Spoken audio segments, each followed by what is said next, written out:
My name is Steve Molman, and I'm a senior loan officer here in Colorado. I specialize in helping real estate investors figure out financing strategies for buying and growing their rental property portfolios. And today I'm going to walk you through how many investors are turning the equity in their existing properties into capital for their next investments. We'll walk through several different strategies, when they make sense, and some of the risks you need to understand before you start borrowing against your properties. Because using equity can be a powerful wealth building tool, but it can also create problems if you use too much leverage. Let's start with something very basic. So, you've bought a rental property a few years back for 300,000. Today it's worth approximately 600,000. You've paid the mortgage down to around 250,000, leaving you approximately 350,000 in equity. You don't have 350,000 sitting in your checking account though. It's tied up in the property. And that's an important distinction for investors. Because if you find another rental property that requires 100,000 for the down payment, closing costs, and potentially reserves, you can't simply walk into the bank or loan office and say, "I've got 350,000 in equity, give me the 100,000 that I need." You need to find a way to access the equity that makes the most financial sense for your situation. And there's several ways that you might be able to do that. The first strategy to consider is a full cash out refinance. Using our example from earlier, you have a home that's worth 600,000 and you owe approximately 250,000. Depending on the loan programs available in your area, the property type and your overall qualifications, you might be able to refinance the loan to a slightly higher amount. Let's just say, for example, you're able to qualify for a loan to 400,000. That's going to leave you approximately 150,000 in proceeds before closing costs and other adjustments are accounted for through the refinance. Now you have the capital that you could potentially use towards another investment property. However, there is a big consideration here that you need to account for. You're replacing an existing mortgage with most likely a higher monthly payment than you had before. That's why I don't automatically recommend that you do a cash out refinance just because your home has equity.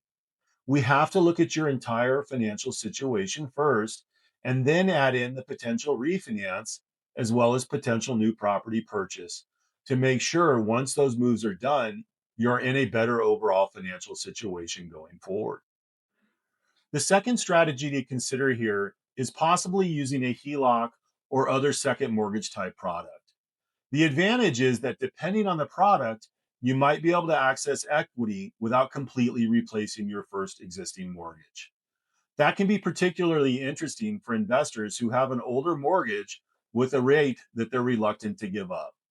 And this is one of the situations where financing conversations gets more interesting because the question isn't how much equity do you have?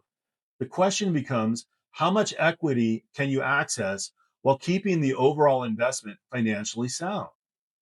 For example, the Wealth Builder program I've talked about is a first lien HELOC that can be used for investment properties. The program finances investment properties up to 1 million and a maximum loan to value of 75%. One of the things that makes a structure like this interesting for certain investors is that you're looking at equity in the existing property differently. Instead of thinking, I have to sell to get my money out, you're asking now, can I access some of the equity by another property and keep the property I have currently? Now let's talk about what you actually do with the money you receive through a refinance. This is where I think the strategy becomes interesting. Let's say that you have 250,000 of accessible equity. You don't necessarily need to take all of it. Maybe you only need 125,000 or so to purchase your next property. You could potentially use that capital for the down payment and closing costs, required reserves, renovations and improvements, or potentially other investment related purchases, depending on the loan and program you're looking at. The goal isn't simply to pull money out of your house. The goal is to take an asset you already own and use part of the equity to acquire another income producing asset. Now you've gone from one property to potentially two properties.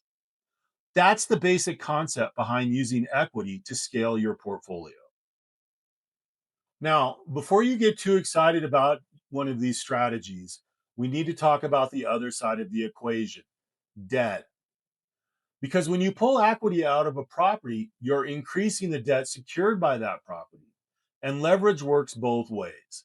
If the property you buy performs well and appreciates, leverage can help increase your return on the cash you've invested.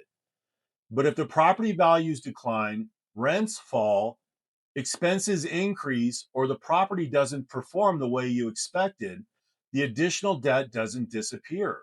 You still have to make that payment. That's why I don't look at equity as, quote, free money. It's not. You're borrowing against an asset you already own. And that's why the numbers always have to work before making any moves financially. If you're considering using equity in a rental property, here's what you need to know. Number one, what is your property worth? You need to know your current market value, not what you paid for it. Number two, how much do you actually owe? That tells us how much equity you've built up. Number three, how much capital do you need for the next investment? Don't borrow 250,000 if you only need 125,000. Number four, what's your new payment going to look like? This is critical. If you're increasing your debt on the existing property, you need to understand how that affects that property's overall cash flow. And number five, does the new property make sense? This might be the most important question to ask. If you're buying another rental, you need to understand the following. What's the expected rent?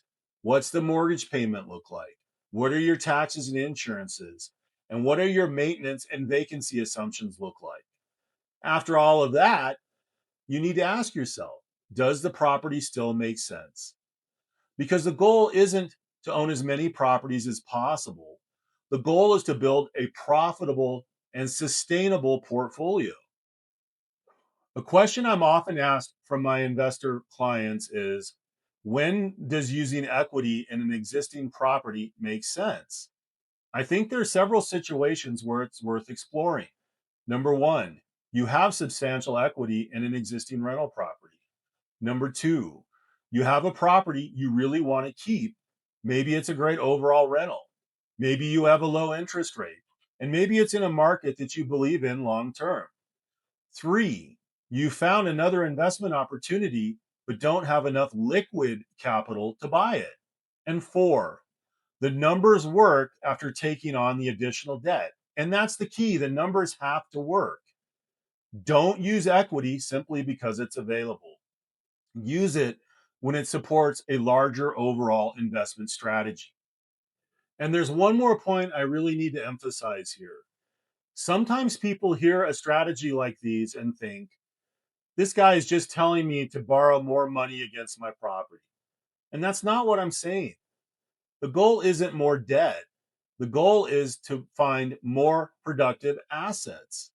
That's a big difference. If you borrow 125,000 against your existing property and want to use it to buy a car, that's not a productive strategy to help grow your portfolio and build assets.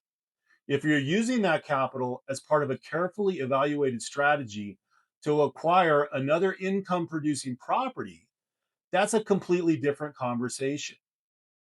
If you're a real estate investor and have built significant equity in your existing properties, don't automatically assume that selling is your only way to access that capital.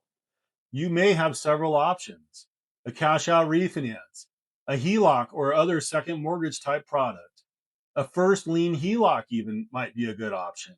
Or we can potentially find other financing strategies depending on your situation. The right answer depends on the property, your existing mortgage, your credit, your income, the amount of equity you have, and most importantly, your short and long term investing goals. And that's really what I want you to take away from this video today. Your existing properties don't just produce rental income. They may also provide access to capital that can help you acquire the next property. But remember, the objective isn't to maximize your debt. It's to use financing strategically to build a stronger real estate portfolio. If you're trying to figure out how to use the equity you've already built up in a property to purchase another investment property, that's something I enjoy helping investors work through.